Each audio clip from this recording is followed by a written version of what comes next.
රාත්‍රියේ දුට සීනකින් උපුටා ගන්න ලත්තකි. අනේ අපේ ඔවින්දයි යසිරුයි බර කල්පනාවක මේ අහනෝකෝ මොකක්ද බෑ?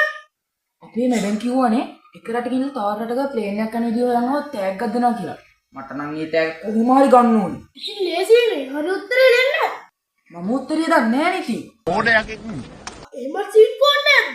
මේ ඔයයි උත්තරේ දන්නේ නැහැ. මම උත්තරේ දන්නෙත් නෑ. අයියෝ මං කොහොමද ටැග් ගන්නේ මොනවද? මෙන්න කොටත් ඇවිල්ලා. මොකද මේ? අන්න අරුන් දෙන්න මොන හරි කතා කරනවා. ජං බලන්න. යන්න කොටායනවා. ඈ? ඒ අයවත් උත්තරේ දන්නවද දන්නේ නැහැ. මේ අනන් දන්නේ නැති. කොටා. කට්ටිය මොකෝ වෙන්නේ ඉතින්? පොල් ගාන අපේ නැතයි. හරි මොකෝ වෙන්නේ? එන්න වාඩි වෙන්න. මේ පොඩි දොවක් කරනවා කොයි.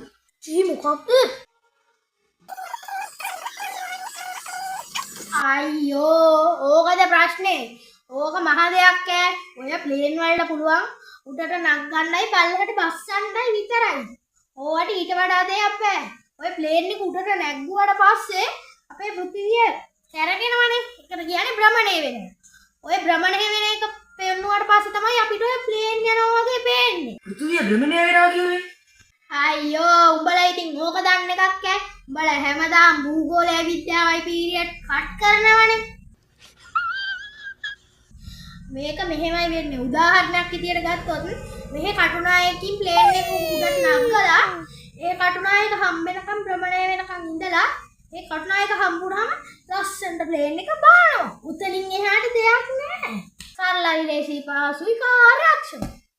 පුදුමයි නේද? ඇත්තටම එහෙමද? ඔව්. ඔයා නම් දෙයියෙක් කනේ හොඳේ. හෙට දැම්මට ටැග් එකක් ගන්න පුළුවන් නියමයි.